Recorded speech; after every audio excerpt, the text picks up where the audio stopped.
Coconut Podcast, saison 4, avec votre animateur Alain Joe, propulsé par le groupe Quartier.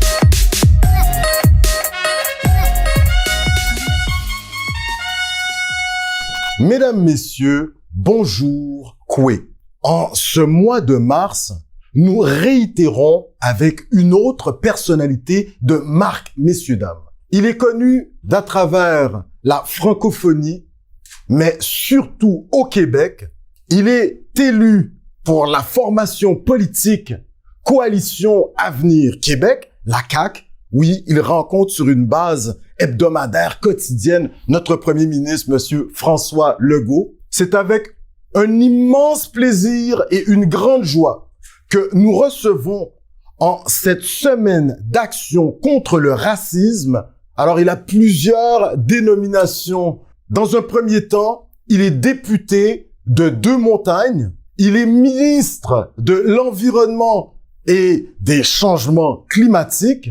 Il est également ministre de la lutte contre le racisme. Et finalement, il est ministre responsable de la région de Laval.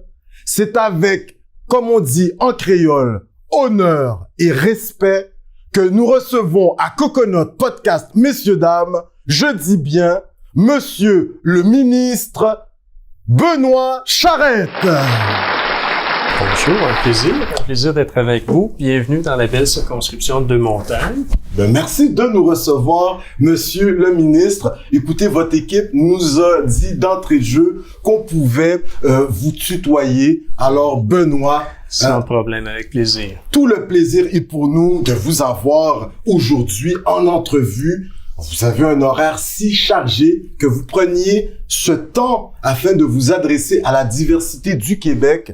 Sachez que nous sommes fortement honorés. Un plaisir, un plaisir. La question qu'on pose d'entrée de jeu à tous nos invités. Comment ça va, monsieur le ministre? Ça va bien, on recommence à voir des visages, on recommence à faire des rencontres en personne, donc ça fait du bien. Je sors tout juste d'une rencontre avec plusieurs personnalités d'affaires de la région de Laval, justement. Des gens que je voyais à travers des Teams et des Zooms au cours de la dernière année, les 2 dernières années. Donc ça fait du bien, ça aide au moral. Des visioconférences, comme on dit en bon québécois, on en a soupé. Puis là, le fait de voir des gens en vrai, ça nous fait du bien. Effectivement. Écoutez, on sait que vous êtes un homme d'action. Les 2 dernières années n'ont pas été faciles pour nous tous, terriens, on peut le dire comme ça. Mais au Québec, on l'a eu pas nécessairement toujours facile. Comment avez-vous vécu les 2 dernières années sur le plan personnel et par la suite professionnel très rapidement? Personnel, comme tout le monde, j'ai eu à composer avec toutes les restrictions, tous les impacts de cette pandémie-là. Aussi 3 enfants, dont 2 qui sont encore relativement jeunes, d'âge secondaire quand même. Ils aimeraient pas que je leur dise ou que je leur répète qu'à mes yeux, ils sont encore très jeunes. Mais pour des jeunes étudiants, ça a été quelque chose, là. Mon garçon en secondaire 5, donc en grande partie pendant un temps en télétravail. Pour un jeune adolescent qui a sa motivation à travers le sport, c'est le cas de mon gars. Le fait d'être privé de son sport, c'était une période d'adaptation. La plus jeune a eu à s'adapter aussi. Les balles définissants qu'il y a pas eu. Effectivement, mais là, il l'a fait aller, là, vous avez fait une belle annonce, là. Oui. Il m'a pas encore dit avec qui il ira. C'est pas confirmé, mais normalement, il devrait avoir un bal définissant. La plus vieille, elle a fini les études, donc elle est sur le marché du travail, mais elle a eu aussi à s'adapter forcément comme tout le monde. Donc au niveau familial, oui, ça a été un 2 ans d'adaptation, je veux le dire ça, mais comme pour tout le monde. Puis pour le travail, je dirais 2 années qui n'ont pas écopé des Teams, des Zooms, on en a fait des milliers, là, je ne les ai pas comptés, mais on parle certainement de milliers, donc ça n'a pas ralenti la cadence de travail, ça ne nous a pas empêché d'avancer. que ce soit comme ministre, mais aussi au niveau du bureau de circonscription. Parce que vous êtes important. député également. À la base, c'est le premier titre et celui pour lequel là, je suis le plus fier aussi. Heureusement, très bien accompagné au niveau de l'équipe du bureau de circonscription aussi. Parce que si les questionnements, on les vivait comme citoyens, il y a beaucoup de citoyens de la circonscription, des entreprises qui voulaient savoir, est-ce qu'ils pouvaient bénéficier de tel ou tel appui, qu'est-ce qu'on pouvait faire pour eux. Donc, c'est important de rester, de garder ce lien-là avec la communauté. Donc, 2 grosses années. On y a survécu, mais très, très content de voir qu'on est sur le point de passer à autre chose et que graduellement. On s'en va dans la bonne direction. En effet. Écoutez, vous nous avez parlé de vos 3 enfants. Comment vous avez pu passer au travers de cette pandémie, quand même, comme tout le monde, avec des hauts et des bas, mais on sait que derrière ce grand homme politique, il y a une tendre moitié qui vous accompagne sur une base quotidienne avec des petits plats chauds lorsque vous rentrez à la maison et lorsque vous êtes dans la circonscription, ou même vous faites des petits plats lorsque vous allez à Québec, vous pouvez les mettre au congélateur. Votre femme, on aimerait en 15 secondes que vous nous parliez de l'appui de Madame. On ne pourrait pas faire ce travail-là sans avoir un conjoint ou une conjointe qui aide au niveau de maintenir cet équilibre-là. Elle-même, c'est une professionnelle aussi, donc elle a ses horaires chargés également.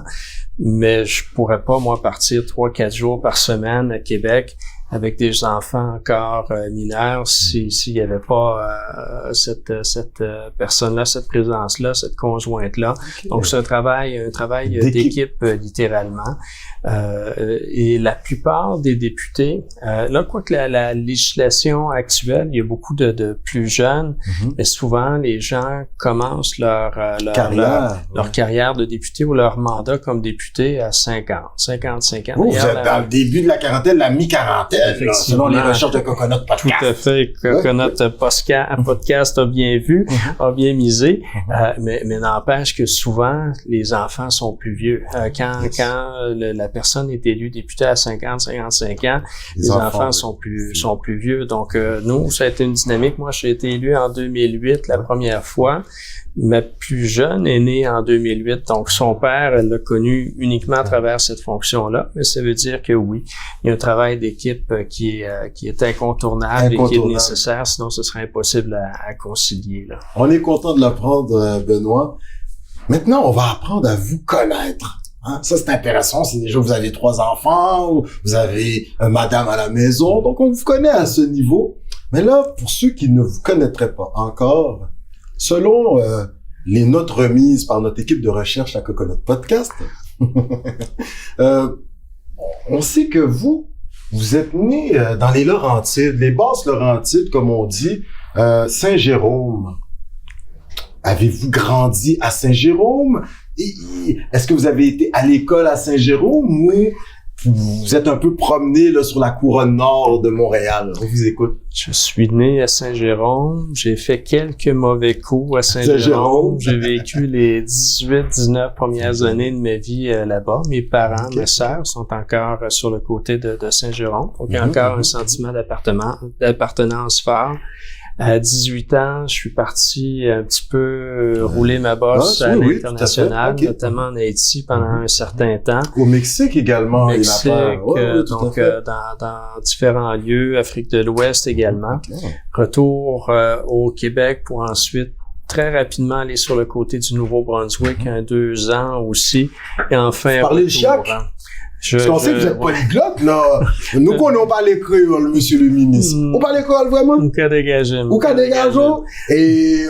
Pero no sabemos si habláis español también. También, un poquito. Oh, pero hispano hablante, criollo hablante, inglés, francés, y ¿qué más? ¿Qué más? Algún día, tal vez, un poquito de Italiano también? Si.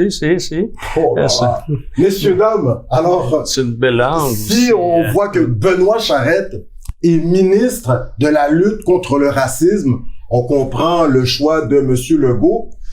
il est quand même très polyglotte, là, donc beaucoup d'entrées sur différentes cultures. Intéressant. Et donc voilà, après ça, retour au Québec, à Saint-Eustache. La famille de mon père vient de Saint-Eustache, donc c'était un petit peu un retour aux racines.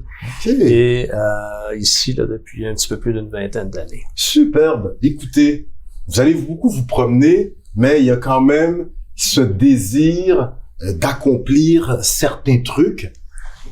Vous allez très rapidement faire ses études à l'UQAM en sciences politiques, que vous terminez vers les années 2000, si ma mémoire est juste.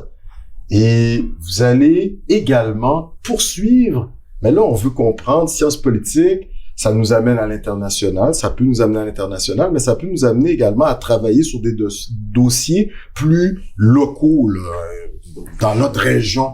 Vous allez faire ces études à l'ENAP également, École nationale d'administration publique. Wow. Vous êtes un ENAP. Parce qu'en France, on dit un ENAP. Okay. Alors ici, vous êtes un ENAP. C'est intéressant, ces études-là. Pourquoi sciences politiques? Est-ce que c'est papa, maman, un mononcle, tonton, Charette qui vous a dit, Benoît, hein, on va faire des études en sciences politiques, ça va t'ouvrir des portes. Et par la suite, sciences politiques, mais vous choisissez développement municipal, tout en sachant que vous allez avoir, par la suite, l'international va vous intéresser, mais on va quand même essayer de comprendre ce choix au niveau des études très rapidement, monsieur le ministre. Mais les études, pour moi, ça a tout le temps été un à côté. Connaissance générale, je n'ai jamais travaillé, en fait, c'est bac, histoire, sciences politiques, je n'ai jamais travaillé en histoire, je n'ai jamais travaillé au niveau de la théorie des sciences politiques, mais c'est des connaissances générales qui m'interpellaient, qui m'intéressaient, mais c'est beaucoup les expériences de travail elles-mêmes qui m'ont forgé à différents égards. Puis l'administration publique, comme gestionnaire, comme personne soucieuse d'améliorer certaines pratiques. C'était une formation aussi qui me semblait à propos. Mais quand je suis allé en histoire, c'était pour avoir du fun. Quand je suis allé en sciences politiques, c'était pour avoir du fun, comprendre un petit peu le monde dans lequel on vivait. Mais je n'ai jamais voulu travailler là-dedans. Donc, le background, le profil s'est développé là avec différentes expériences professionnelles, que ce soit ici au Québec, que ce soit à l'international aussi. Mais ça, c'est intéressant parce que suite à vos études, vous allez quand même vous intéresser à ce qui se passe en dehors du Québec pour mieux revenir. Vous allez déjà au Québec travailler pour le MRI, comme on dit dans le langage, le jargon du milieu, ministère des Relations internationales. Vous allez travailler également à l'Agence de la francophonie. Hein, c'est intéressant, ça. Parmi ces deux expériences, laquelle vous a le plus marqué? Une est à l'origine de la seconde, en quelque sorte. J'ai commencé comme stagiaire au ministère des Relations internationales. J'ai eu à aller faire un mandat sur le côté du Sénégal, à Dakar en particulier.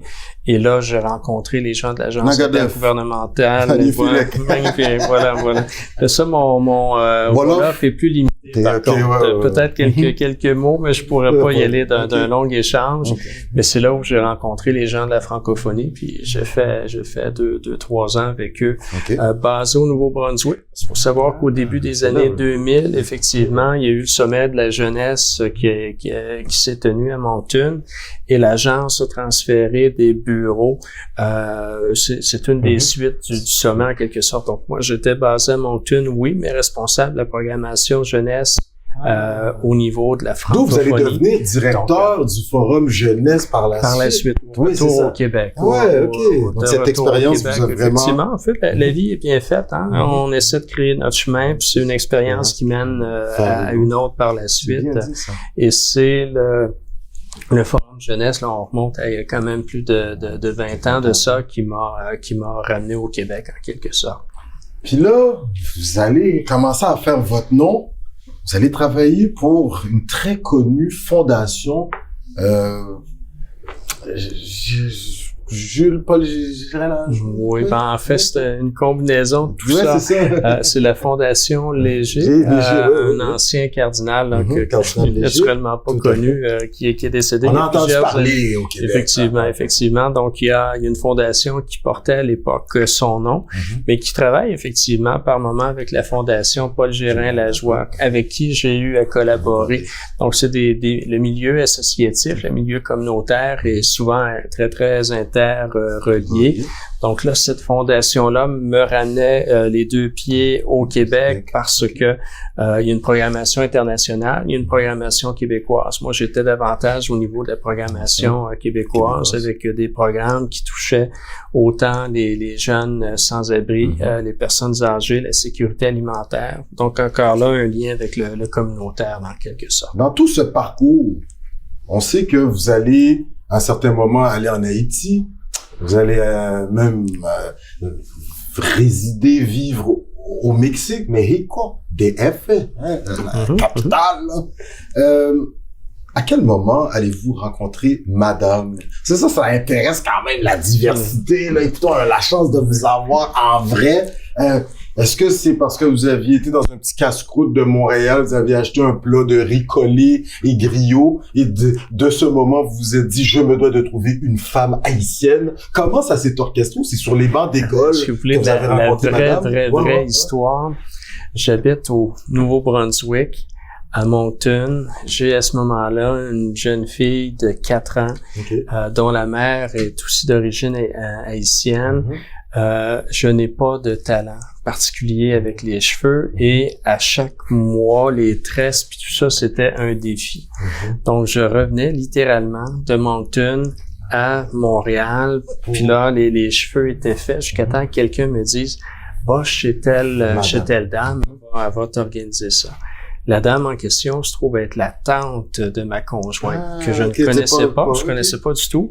Elle est en train de faire les tresses de ma fille, puis elle dit, soudainement, je reviens. Elle me montre une photo, elle dit, comment tu la trouves, tout ça en créole? Comment tu la trouves? Je dis, ben, elle est bien jolie. Pourquoi? Elle dit, attends une minute.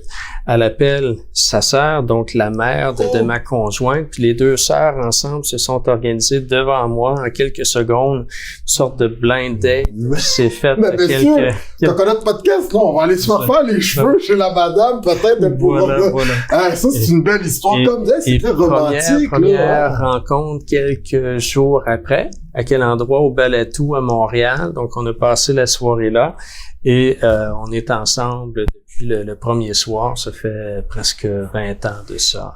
OK! Wow! Des histoires de même, là, un peu, là, on en recherche, là, même les réseaux sociaux, les applications peuvent pas nous offrir une si belle histoire. Intéressant. Monsieur le ministre, on se connaît quand même pas mal. Mais là, ce qui est intéressant, c'est votre parcours politique.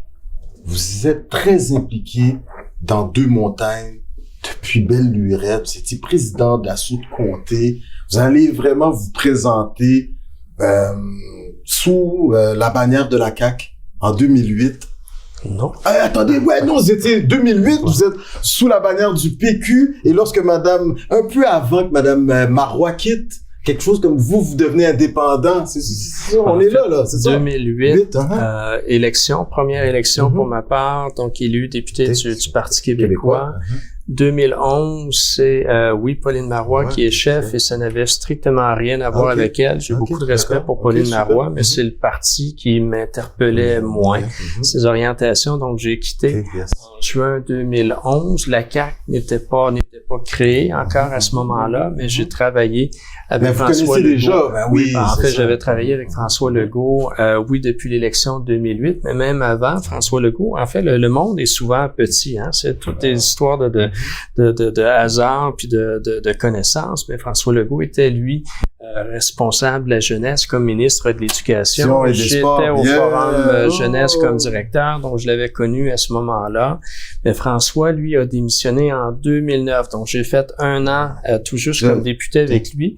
Mais je restais en contact. Puis bon, quand j'ai su qu'il voulait peut-être créer quelque chose de nouveau, je me suis joint à lui tout simplement. Et le parti lui-même a été créé en novembre novembre de cette année-là. Donc, ça a été un petit peu... Donc là, 2008, vous êtes élu. Par la suite, en 2012, ça ne fonctionnera pas nécessairement. Et ça allait de soi. Il faut savoir que le comté de Deux-Montagnes, c'est une forteresse du Parti québécois. Donc, quand moi j'ai quitté, c'était pas pour des ambitions personnelles. Au contraire, là, c'était écrit dans le ciel que ça s'arrêtait là pour un temps à tout le moins, parce que le comté était très, très associé au Parti québécois. Donc oui, j'ai perdu en 2012. Mais en 2014, vous revenez...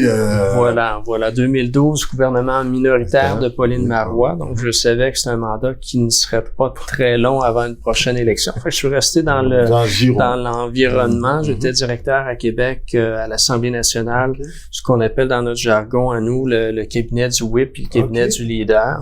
Puis à l'élection de 2014, je me suis présenté de nouveau et là, les gens avaient accepté la transition en quelque sorte.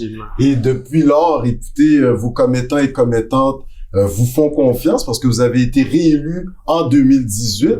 Vous en êtes à votre 3e mandat. Coconut Podcast, on a cette chance, on est dans les annonces qui vont en élection, Est-ce que Benoît Charette se représente dans la circonscription de Deux-Montagnes aux élections de 2022? Élection qui va se tenir le 3 octobre. Je serai candidat pour l'occasion. Possiblement un 4e mandat si les choses vont bien. Mais c'est réellement un beau comté. Saint-Eustache, en fait, on parle du comté de Deux-Montagnes, mais c'est 2 municipalités. Saint-Eustache et Deux-Montagnes. Très, très beau milieu associatif, milieu communautaire. 2 municipalités très, très dynamiques à leur façon aussi. Donc, je me sens très, très privilégié là, de pouvoir accompagner ces gens-là.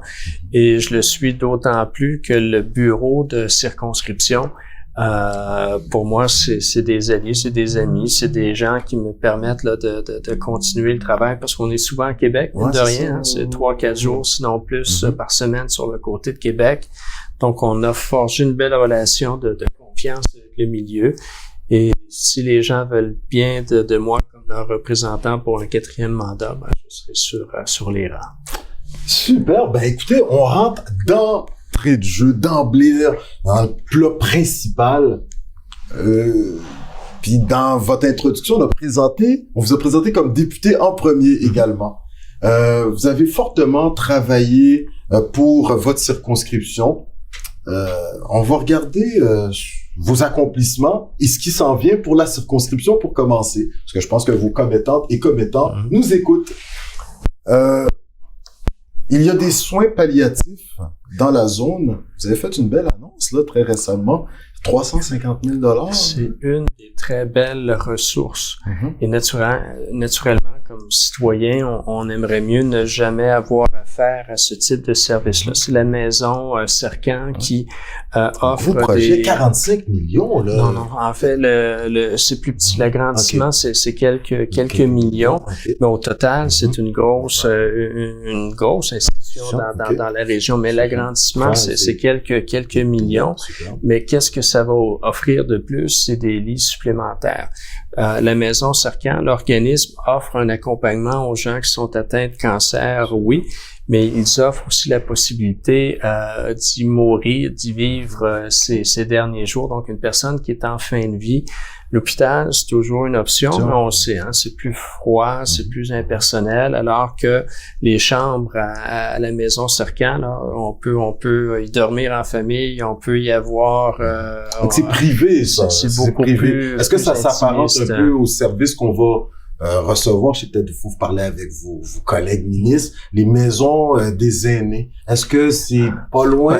La maison des aînés, c'est un milieu de vie. Donc, la personne qui va s'y installer, c'est son chez-soi.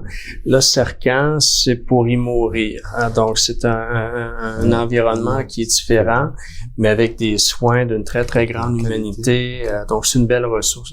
Donc, oui, récemment, c'est une belle nouvelle qui a été annoncée. Donc, non seulement l'agrandissement, donc on va venir ajouter quelques lits supplémentaires, Mais en même temps, pour le milieu, hein, on ne choisit jamais le type de mort qu'on a. La seule chose qui peut nous rassurer, si on sait qu'on doit malheureusement traverser à travers un cancer ou une maladie dégénérative, le fait de savoir qu'une ressource comme ça dans le milieu existe, c'est réconfortant. Et juste ces dernières semaines encore, j'ai eu à y accompagner des gens en fin de vie, et c'est un milieu là qui est vraiment, vraiment exceptionnel. Donc, une belle ressource. Ouais, les gens du coin étaient fort contents là, de cette annonce. Tout à fait, tout à fait. C'était dans les cartons depuis quelques années. Donc, maintenant, les travaux, là, en quelque sorte, la première pellétaire et tout ça, c'est derrière nous. Donc, c'est signe que les choses vont avancer rondement pour la suite des choses. Et oui, c'est réconfortant d'avoir une ressource comme ça dans notre milieu. Ça, c'est bien, ça. Un autre dossier, quand même, qui appartient à votre circonscription, les circonscriptions limitrophes également voisines. On sait qu'au Québec, on a eu de fortes inondations durant la dernière décennie. Là, maintenant, il y a une localité dans la circonscription Sainte-Marthe-sur-le-Lac. Vous corrigez? C'est tout juste à côté du comté, mais c'est une ville voisine. Ok, d'accord. En fait, qu'est-ce qui distingue Deux-Montagnes de Sainte-Marthe? C'est un arrêt-stop, là. Donc, c'est vraiment, faut mettre une limite quelque part. Donc, Sainte-Marthe n'est pas dans le comté, mais Sainte-Marthe a été très éprouvée. En fait, la région a été malchanceuse, là. 2017, inondation très sévère qui ont surtout touché la ville de Deux-Montagnes. Et c'est une grande partie de la ville qui a été affectée, sinon inondée. 2019, c'est la ville voisine qui a aussi été dévastée littéralement. Donc là, j'ai mon l'ouest de Laval aussi là, je parle dans le secteur, mais oui, en fait, 2017-2019, c'est un petit peu partout au Québec. Il y a eu des crues assez fortes. Mais les villes en 2019 au Québec, la ville la plus impactée, clairement, c'est Sainte-Marthe. En 2017, la ville la plus impactée, c'est très certainement là, Deux-Montagnes, malheureusement. Et dans les deux cas, il y avait des ouvrages de protection qui devaient être soit revus, soit construits.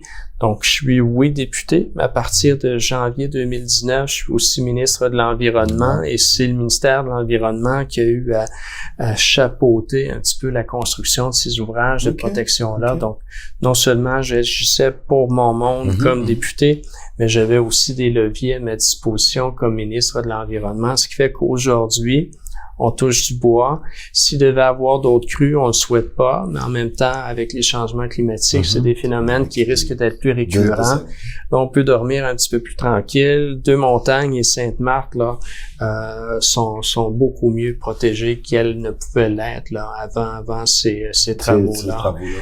Et d'ailleurs, on est à une période qui nous met un petit peu sur nos gardes, hein, avec la fonte des neiges et tout ça. Les prochaines semaines seront critiques au niveau des crues à la grandeur du Québec. Mais j'ai bon espoir là, que nos résidents, là, Saint-Eustache, Deux-Montagnes, Sainte-Marthe, puissent dormir avec un plus grand sentiment de quiétude. De quiétude, superbe.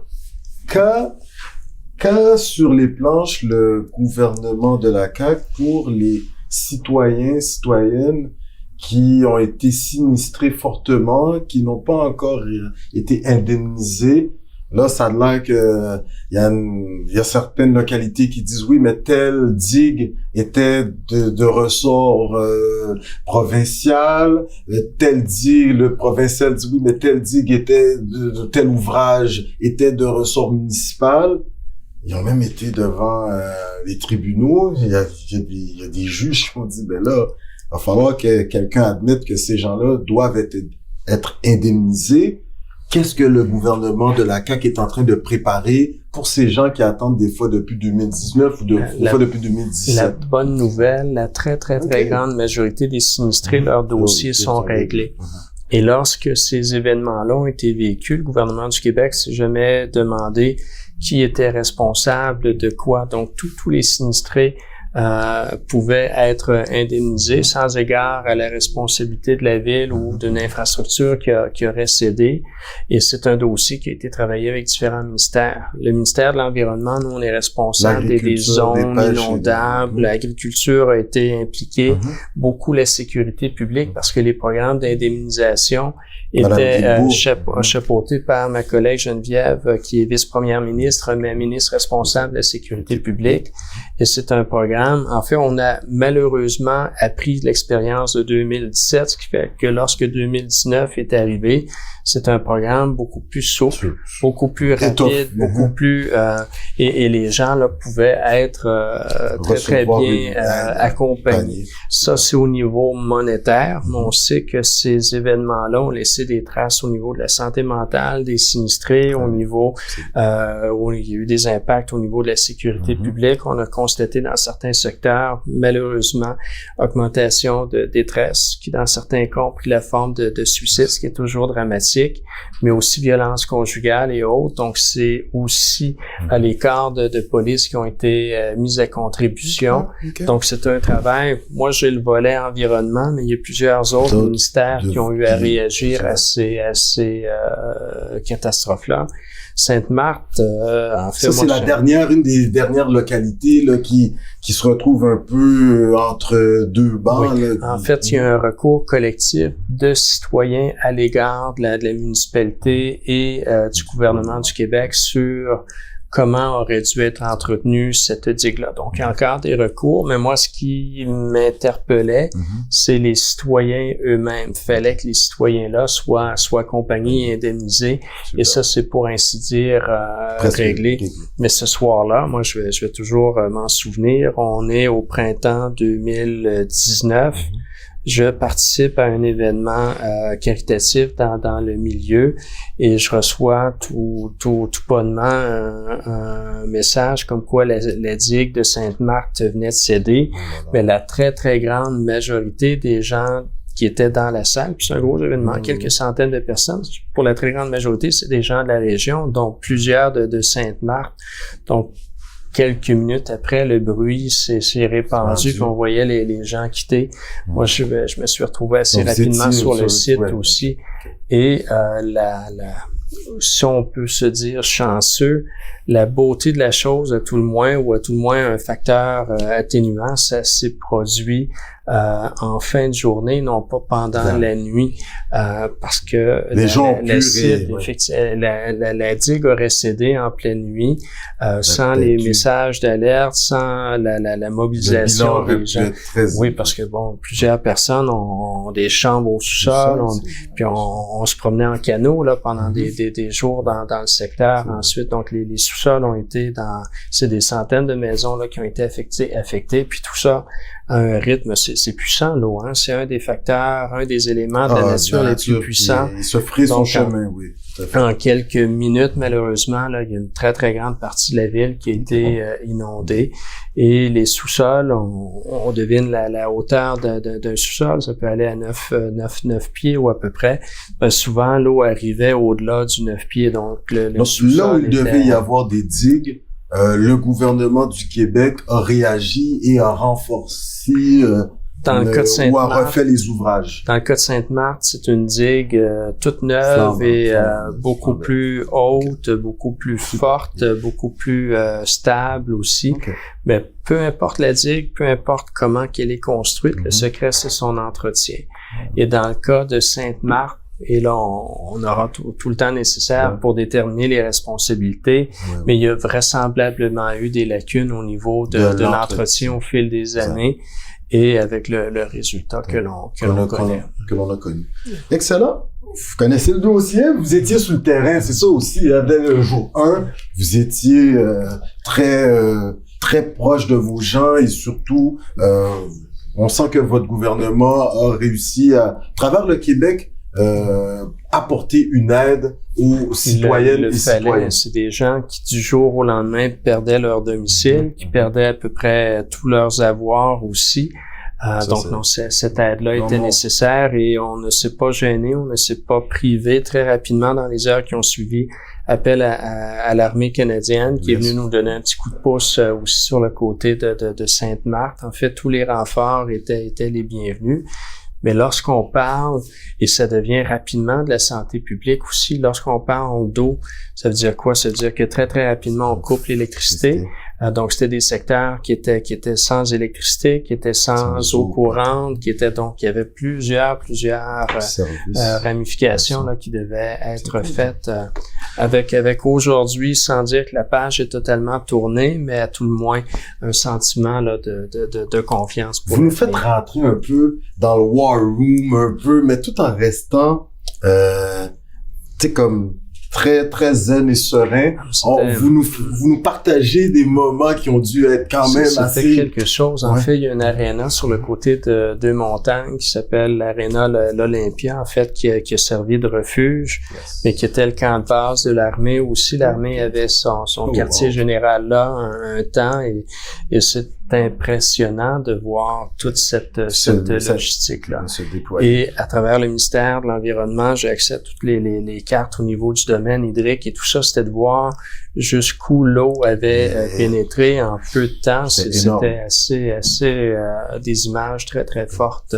Puis forcément, oui, député, mais j'habite le comté. Ouais, le comté donc, en plus, donc là. Et j'ai plein d'amis à Sainte-Marthe et tout ça. Donc, oui, il y a une responsabilité, mais il y a aussi les relations personnelles derrière ça, des gens qui étaient en détresse. En détresse, des gens qu'on connaît. On a des fois, ça fait plusieurs années qu'on échange avec ces gens, des voisins. Vous nous avez parlé d'environnement. On embarque dans le sujet, le second point, l'environnement. Vous êtes ministre de l'Environnement et une nouvelle dénomination qui a été rajoutée par M. Legault, il me semble, des changements climatiques. Et de la lutte au changement climatique. Oui, la lutte au changement climatique. Ça, c'est intéressant. Nous, on a, dans tous les sujets qu'il y a au Québec, on pourrait s'intéresser au niveau de l'environnement, on en a retenu 3. Et par la suite, on va parler de vos bons coups. Parce que vous avez fait des bons coups également en cette matière. Nous, on habite dans l'est de Montréal, dans l'est de Laval. On est originaire de Laval, monsieur le ministre, responsable de la région de Laval. À Rivière-des-Prairies, à Québec et à Saint-Hyacinthe, ma mémoire est bonne, on retrouve Sanimax, qui moi j'ai déjà enseigné dans Rivière-des-Prairies, secondaire, puis on comprenait pas, il y a des odeurs qu'on peut dire nauséabondes. Lors des dernières élections municipales, il y a eu des sorties de la mairesse, Madame Valérie Plante, à cet effet. La qualité de l'air y est infecte. Il y a quelque chose que les citoyens se plaignent constamment. Je pense que votre gouvernement s'est penché vous-même, vous êtes penché, vous avez envoyé 2 avis, il me semble. Ça reste encore lettre morte à la poste. Ils ont des pratiques où ce que par moment leur usine, même le patron de cette usine dit que leurs installations sont vieillissantes. Des fois, on retrouve 3-4 dizaines de camions qui attendent. Cette compagnie transforme les carcasses d'animaux afin d'en faire des farines brunes, du cuir. Donc, ils les transforment. Comment allez-vous aider cette compagnie à se mettre aux normes, à respecter les normes gouvernementales et surtout afin de donner un mieux-être au niveau du vécu des gens qui habitent ces agglomérations, Saint-Hyacinthe, Québec et même Montréal, le cas échéant. C'est une compagnie qui a 3 installations au Québec et c'est pas arrangé avec le gars des vues, comme dirait l'expression. Il y a quelques minutes, j'étais en réunion sur ce dossier-là. Et qu'est-ce que Sanimax? Ce sont des usines d'équarrissage. Ce que ça veut dire, c'est que ça récupère les corps d'animaux morts, plus souvent qu'autrement sur les fermes elles-mêmes. Et souvent, ce sont des animaux qui sont décédés depuis quelques heures, sinon quelques jours. Et on comprend spécialement l'été, lorsque la chaleur qui se mêle à tout ça, c'est des corps qui deviennent dans un état de putréfaction très avancé et très rapidement. Donc déjà, on a des carcasses très dégradées lorsqu'elles sont récupérées sur le site. Et forcément, ça entraîne des odeurs assez nauséabondes. Je distinguerais Québec, en fait, c'était Lévis. C'est sur la rive sud de Québec. Québec. Je distinguerais Lévis de Montréal. Lévis, on est à quelques jours d'annoncer un plan de match en partenariat avec la ville de Lévis, en partenariat avec l'entreprise et le ministère de l'Environnement et celui du MAPAC, parce qu'il faut corriger cette situation-là. Montréal, au niveau de la réglementation environnementale, a des certains privilèges, je pourrais le dire comme ça, des droits acquis, je vais le dire comme ça. Tout à fait, on pourrait le dire comme ça. Donc, au niveau de la qualité de l'air, la ville de Montréal a pleine autonomie. Et ce qui va aider Montréal à terme, c'est qu'il y a eu un jugement à l'encontre de Sanimax il y a quelques semaines tout juste. Donc, oui, le ministère de l'Environnement est en appui à Montréal, mais Montréal a déjà des leviers importants. Mais c'est une entreprise qui doit faire ses devoirs. Clairement, il y a des devoirs qui n'ont pas été faits au cours des dernières années. Il y a une responsabilité qui n'a pas toujours été pleinement assumée par l'entreprise. Et ça, elle doit corriger ça.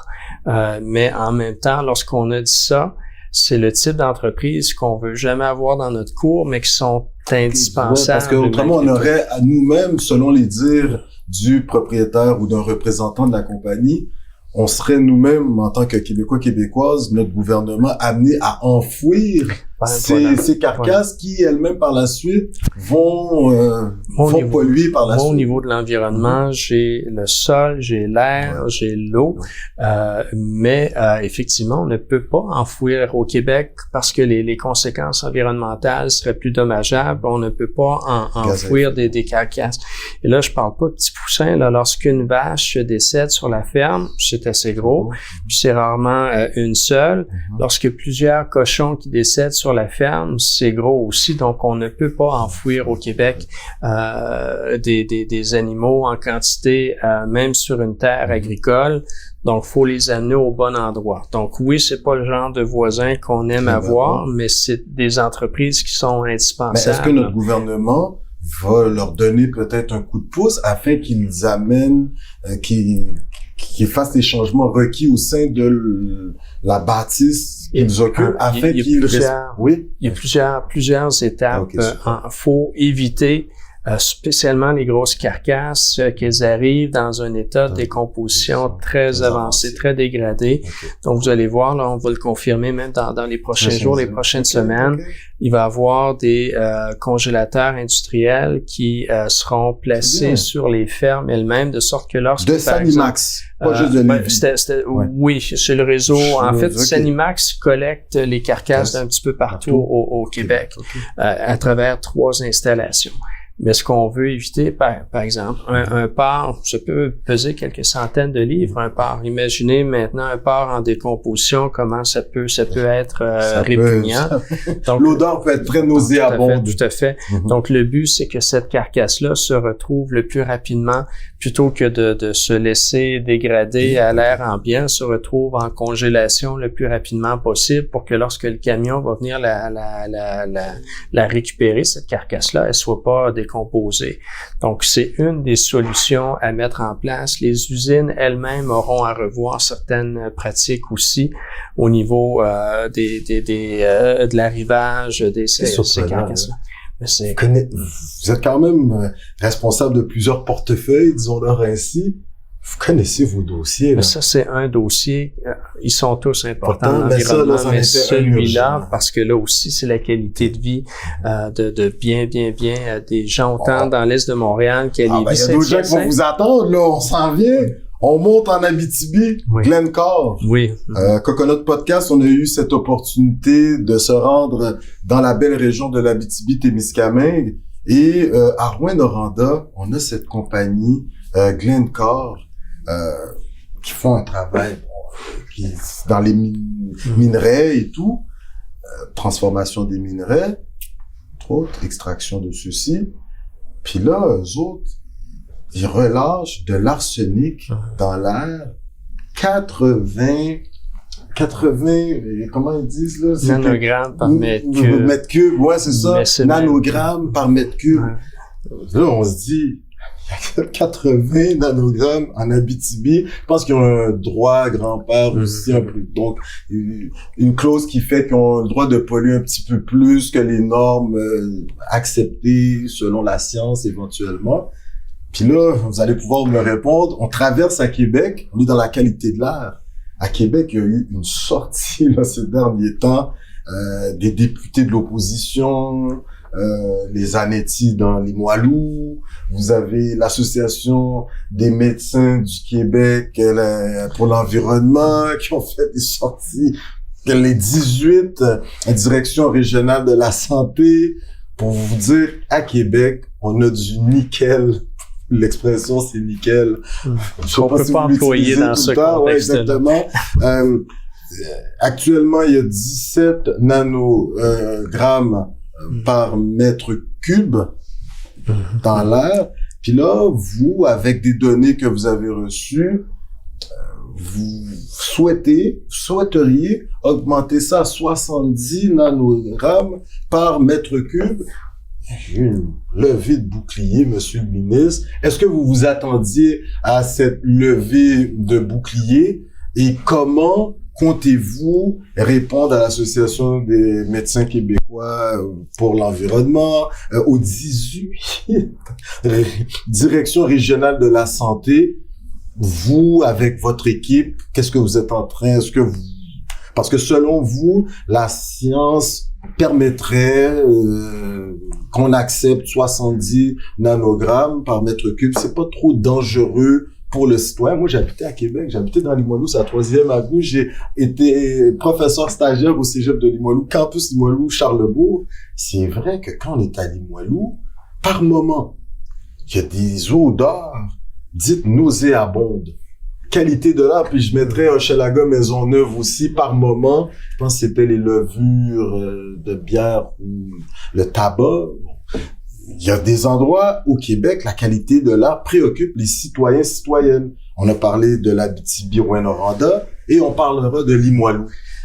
Deux dossiers différents, mais avec un dénominateur commun, la qualité de l'air. Dans le cas de l'arsenic sur le côté de Rouyn-Noranda, c'est des études qui remontent aussi loin que les années 80. C'est une situation qui est connue. Je veux pas faire de politique partisane avec vous, mais pendant des années, c'est un dossier qui a plus ou moins occupé les gouvernements précédents. Je vais dire comme ça.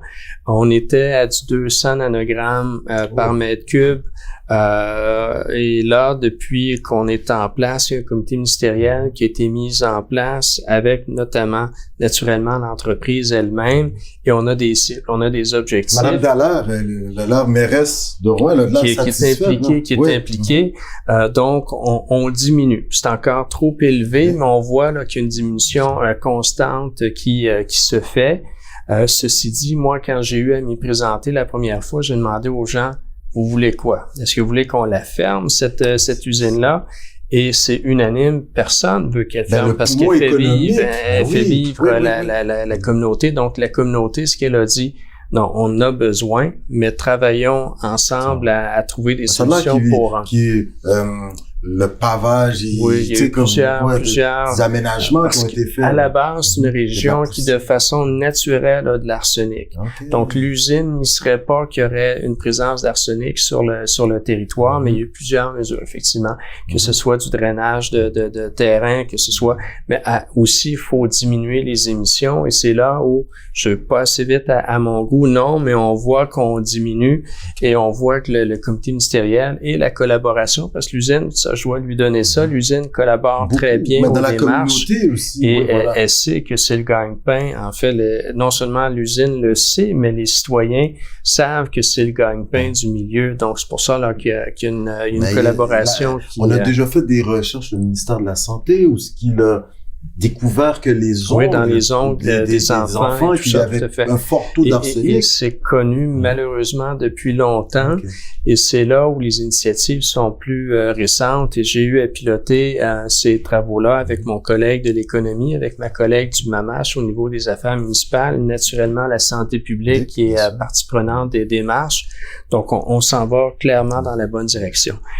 Québec, Limoilou, là, on n'est plus dans l'arsenic, on est dans le nickel. On n'est pas loin de la rivière Saint-Charles. Tout à fait. En fait, on est dans le secteur du port de Québec. Il y a différentes problématiques. Dans ce secteur-là, il y a le port qui peut être une source d'émissions importante, mais il y a également l'incinérateur de Québec qui peut être une source de contamination. Il y a beaucoup de transports lourds aussi dans le secteur. Donc, il y a un enjeu de qualité de l'air qui est connu, indépendamment du nickel, et c'est la raison pour laquelle j'ai eu annoncé encore récemment une station d'échantillonnage supplémentaire pour avoir un portrait encore plus juste sur les sources de diffusion.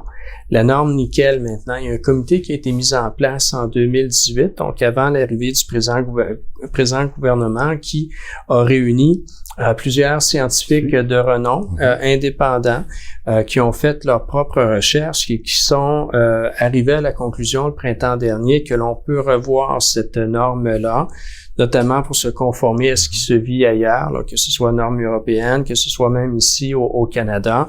On avait une norme qui était trop sévère et surtout qui était basée sur des études scientifiques. Parce que le nickel, ça a l'air on va s'en servir énormément pour les voitures électriques. C'est à la base. Il y a tout un enjeu, là. Ouais, c'est pour ça, moi le BASF, là. Oui, qui est annoncé il y a quelques jours. Mm-hmm. Moi, j'ai environnement et lutte au changement climatique. Donc, c'est certain que je suis responsable de la qualité de l'air. Mm-hmm. Et on ne ferait pas un changement de norme si on pensait que la qualité de vie ou sinon la santé des citoyens serait compromise. D'ailleurs, depuis les débuts, vous avez parlé des directions régionales. Mm-hmm. J'ai beaucoup de respect pour les directions régionales, mais c'est la santé publique nationale qui, depuis 2018, travaille le dossier avec nous. Okay. Et la santé publique nationale nous dit oui, on peut procéder, mais en même temps, ce qu'on oublie de dire, on change la norme quotidienne, mais on revoit de façon très, très encadrée la moyenne annuelle, ce qui fait qu'à l'occasion, on pourra atteindre 70 nanogrammes, mais de façon, la moyenne ne pourra pas dépasser 20. Ça veut dire, à l'occasion, il va y avoir, oui, des dépassements, mais ces dépassements-là pourront pas... Je pense qu'il y a un travail de vulgarisation de communication. À faire. C'est ce que j'ai mentionné. J'ai rencontré d'ailleurs les parents d'Imoilou, là, il y a quelques jours pour dire ce volet-là, la moyenne annuelle, il est central à la démarche. Okay. Mais pourquoi, pour le gouvernement du Québec, le nickel est important? Vous l'avez dit. Moi, j'ai aussi des cibles très, très importantes de réduction de gaz à effet de serre. Les transports au Québec, c'est 45% de nos émissions. Donc, il faut électrifier nos transports. Et pour les électrifier, ben oui, il faut du nickel. Et je vous dirais, depuis malheureusement un mois, la situation a encore changé. Russie, on sait le drame qui se vit avec l'Ukraine. Est-ce que GNL reviendrait dans le décor? J'avais mis un frein à ça. Mais ils veulent revenir avec une nouvelle mouture de projet, là. Oui, mais ils peuvent s'attendre à la même réponse. Mais cependant, la Russie, c'est un des principaux producteurs de nickel au monde. Okay. Donc, lorsqu'on sait qu'on est dépendant de cet approvisionnement-là, faut être capable d'alimenter, de développer ce qu'on appelle la filière batterie. Il faut les fabriquer idéalement le plus près de chez nous, ces batteries-là. Ça aussi, c'est bon pour l'environnement parce que les circuits courts, c'est les circuits qui émettent le moins de GES. Mais le nickel, si on veut électrifier nos transports, c'est pas une option, c'est pas un caprice. Faut avoir accès à ce minerai-là. Alors, vous êtes clair, hein? Il reste moins de 7 minutes, très rapidement. Il y a beaucoup de gens qui possèdent des chalets, des maisons d'été, dans les Laurentides, entre autres. Les Hautes-Laurentides vers l'Abitibi également. Puis ailleurs au Québec, ils sont prises avec différentes plantes envahissantes dans les lacs. La myriophylle. Puis, effectivement. Ça va faire. Myriophylle, on a les algues bleues également. Ça a l'air que c'est en train de pourrir la vie de ces citoyens qui possèdent des chalets aux abords des lacs. Votre gouvernement, qu'entend-il faire afin de résorber, parce qu'on veut pas perdre accès à nos lacs, c'est comme très important. Ce ne sont pas que les villégiateurs, il y a des gens qui habitent là. Les villes utilisent ces lacs-là comme source d'eau aussi, donc c'est une ressource qui doit être protégée. Puis au Québec, on le réalise pas, mais on a 3% des réserves d'eau douce de la planète entière. 3%, certains vont dire c'est pas beaucoup, mais c'est énorme. Si on considère la grandeur de la planète, juste au Québec, on a 3% des réserves d'eau douce, donc c'est une ressource qui est à protéger. Malheureusement, ces plantes-là On peut expliquer leur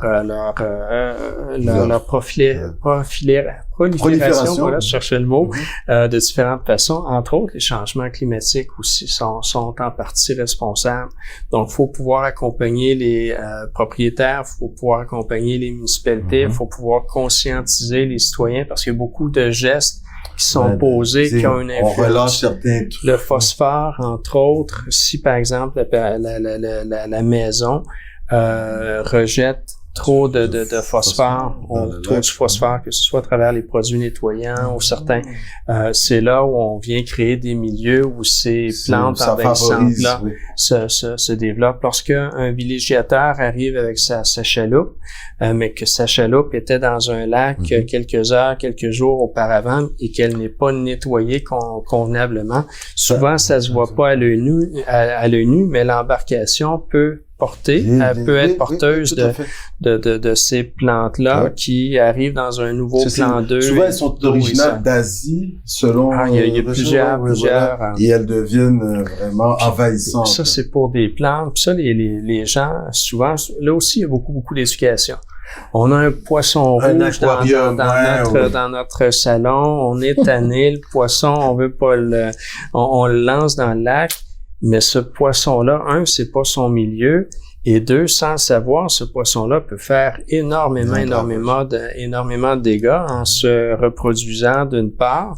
Mais c'est des espèces qui peuvent être des prédateurs pour des espèces qui sont nécessaires à l'équilibre en quelque sorte. Donc il y a beaucoup d'éducation, autant avec son embarcation qu'avec les petits poissons qu'il faut pas jeter dans le lac, qu'avec une multitude. Et c'est la raison pour laquelle on a interdit aussi la pêche avec certains appâts vivants pour éviter qu'il y ait une prolifération dans de mauvais milieux d'une espèce qui est pas faite pour aller là. Donc, il y a beaucoup de ramifications possibles. Pour terminer, vous êtes également ministre de la lutte contre le racisme. Écoutez, on vous voit quand même très actif. Vous étiez sur différents podcasts, Three Girls from Laval, par exemple. Pour terminer, Monsieur le ministre,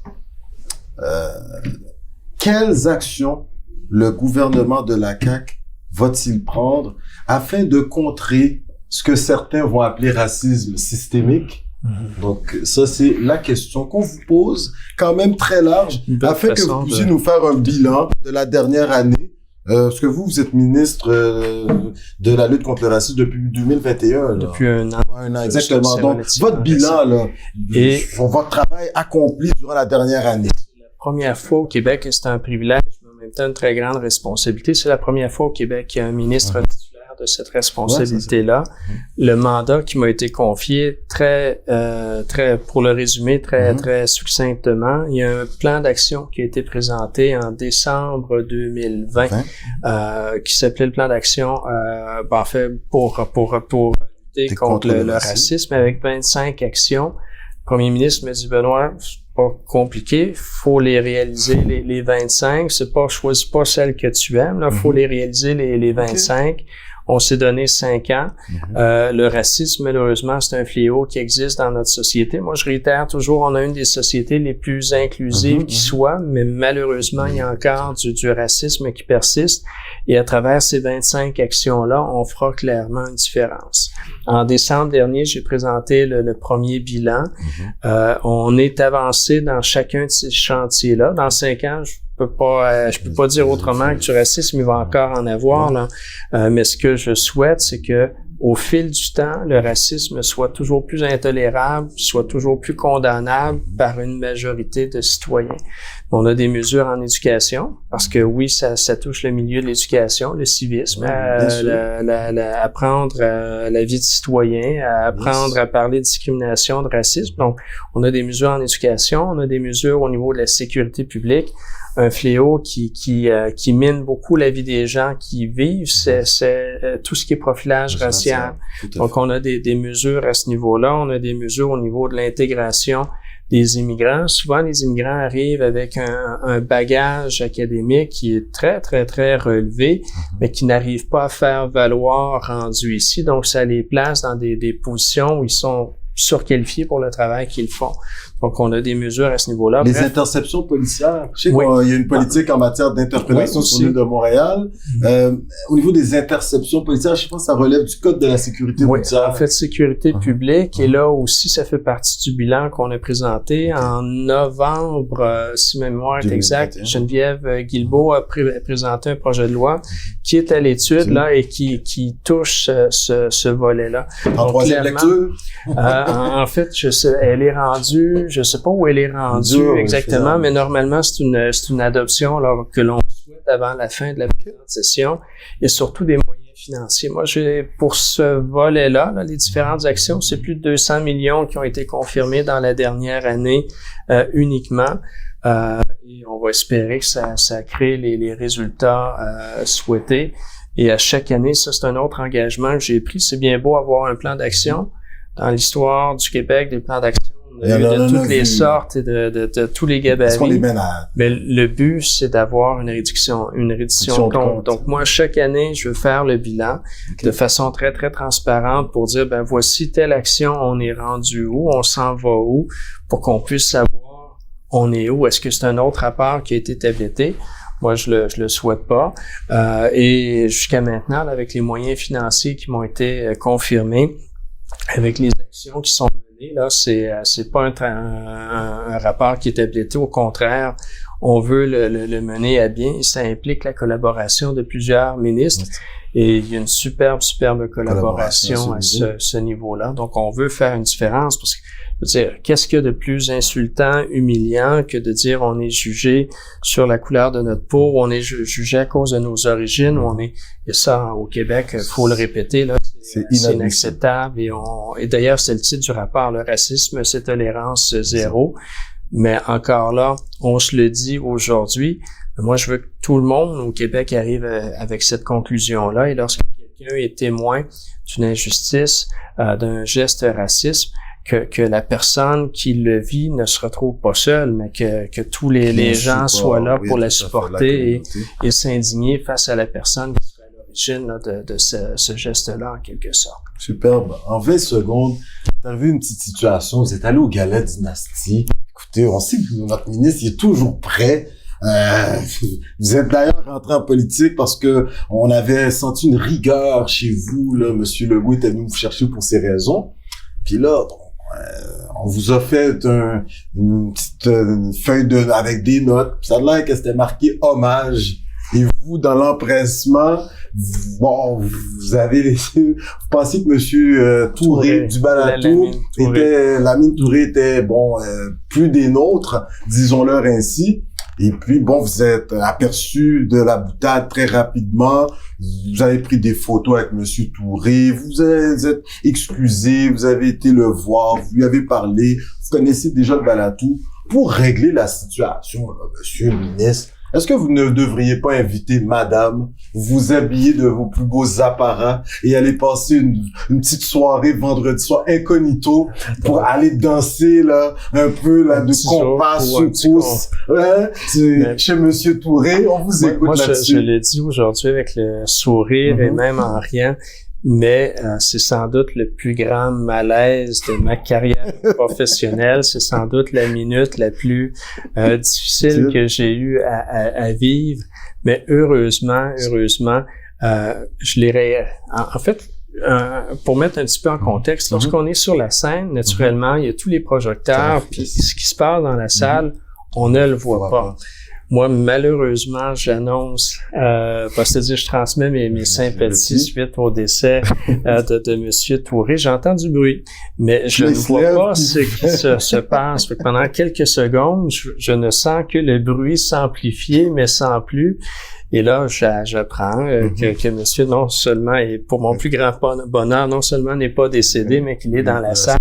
Fait que je tourne ça un petit peu à la blague rapidement, mais le malaise était immense. Et tout de suite après, je suis allé le voir et on s'est amusé. Et lui-même Ne s'en est nullement C'est un stage, il est chevalier de l'Ordre du Québec, membre de l'Ordre du Canada. Mais ce que vous me proposez, je l'ai fait samedi soir de la semaine dernière. J'ai passé la soirée au balado. Je voulais pas parce que, bon, des fois on a des infos, mais je pense que vous avez parlé avec votre directeur d'Acadie, M. Nicolas. Ce qui est comique, puis il nous avait dit je vous disais par pur hasard, ma première soirée avec ma conjointe. Je connais le balado, puis je suis allé à quelques reprises au fil des ans. Je connaissais Monsieur Touré. Mais j'étais sous l'impression qu'il était ça faisait décédé. Un bout, là, ouais, c'est ça. Mais ceci dit, l'erreur c'est le baobab africain, voilà. Ouais, et j'ai passé une soirée avec lui, avec son équipe, tout à fait formidable. On s'est promis de se revoir et je suis un grand amateur. En fait, il faut savoir que le Balatou est aussi responsable du festival Nuit d'Afrique, festival auquel j'ai l'habitude d'assister comme simple citoyen parce que cette musique-là m'intéresse. Là, ils m'ont dévoilé la programmation qui n'est pas encore annoncée pour l'été prochain. Je connais quelques-uns de ces artistes-là. Je peux vous assurer que j'irai de ça, c'est super. Voilà. Comme on dit. Monsieur Touré, quelqu'un d'une gentillesse inouïe. Non, tout à fait. D'une gentillesse, vraiment. C'est un sage que tout le Québec gagne à connaître. Et ce qui m'a attristé un petit peu dans cette histoire-là, puis je vous le dis en toute franchise, il y a quelques médias qui ont rapporté l'erreur, puis je l'assume, c'est mon erreur, mais qui n'ont rapporté que l'erreur, alors que c'est un gala qui, à mon sens, mérite d'être diffusé, mérite d'être connu. Donc, je trouvais dommage qu'on en parle uniquement à cause de mon erreur et non pas à cause de la pertinence de cette soirée-là. Ça a été une très belle soirée avec plusieurs belles nominations, différentes catégories. Mais c'est un gala qui a tout intérêt à être encore mieux connu là, à travers le Québec. Écoutez, monsieur le ministre, toute une entrevue, 1 heure avec un ministre en fonction. Je peux vous dire que notre podcast, on vient de frapper fort. Écoutez, on vous donne les 15 dernières secondes pour vos remerciements. Vos commettantes et commettants vous écoutent. Votre équipe de bureau vous écoute. C'est grâce à eux également là, que vous réussissez à faire tout ce que vous faites. Les 15 dernières secondes sont à vous, Benoît. Très simplement. Merci. Merci à Coconut Podcast d'une part d'invitation. Très agréable comme échange. Merci aux citoyens de Deux-Montagnes, cette belle circonscription que j'ai le plaisir de représenter. Et continuons, ça vous dit, à collaborer ensemble pour le mieux-être de nos concitoyennes. Et je vous invite déjà à regarder les prochains épisodes de Coconut Podcast. Moi, en toute franchise et en toute candeur, je ne vous connaissais pas jusqu'à il y a quelques jours, mais vous pourrez compter sur moi comme fidèle auditeur dorénavant et c'était très agréable d'échanger avec vous. Écoutez, Coconut Podcast a eu cette opportunité de faire le tour de la nation. On s'est rendu vers la côte nord. En Innu, ils nous disent Chinashkumitin. Par la suite, les Algonquins nous disent Miigwech. Ensuite, on s'est rendu à Odanak, vers Victoriaville, Drummondville, le centre du Québec. En langue abénaki, ils nous disent Oleone. Vous travaillez pas mal à Québec. On retrouve nos frères Huron-Wendat. En langue Wendat et vers Loretteville, ils nous disent Teawek. Puis là, nous, on est dans la région de Montréal. Alors, nos frères et sœurs des Premières Nations, ils nous disent Niawen. Monsieur le ministre, ou soyons être humains fantastiques, ou très humbles, si vous font ou excusez, moun de montagne, nous croyons que vous êtes très fiers du travail que vous avez fait. Vous faites un travail fantastique, lâchez pas. Et puis surtout, Coconut Podcast sera toujours là pour vous donner un coup de pouce. Monsieur le ministre. Merci à vous. Je vous en prie. Benoît, grosse entrevue. Voilà. Merci. Merci. Messieurs, dames, oui, nous étions avec le ministre, Monsieur Benoît Charette. Monsieur Legault nous a permis d'avoir son ministre pendant 1 heure. Écoutez, vraiment, il s'est entretenu avec la diversité, avec franchise, une grande personnalité dans le cadre de la semaine d'action contre le racisme. Messieurs, dames, je vous invite à le suivre sur Twitter, comme j'aime bien le dire, Benoît Charette, un ministre que nous pas capable à regarder, il parle créole, pero elle habla espagnol, français, anglais. Guys, je me permets d'utiliser cet anglicisme. Allez découvrir notre ministre. Sur ce, on se voit pour une prochaine entrevue sur les ondes de Coconut Podcast. Comme à l'accoutumée, merci, Miawen!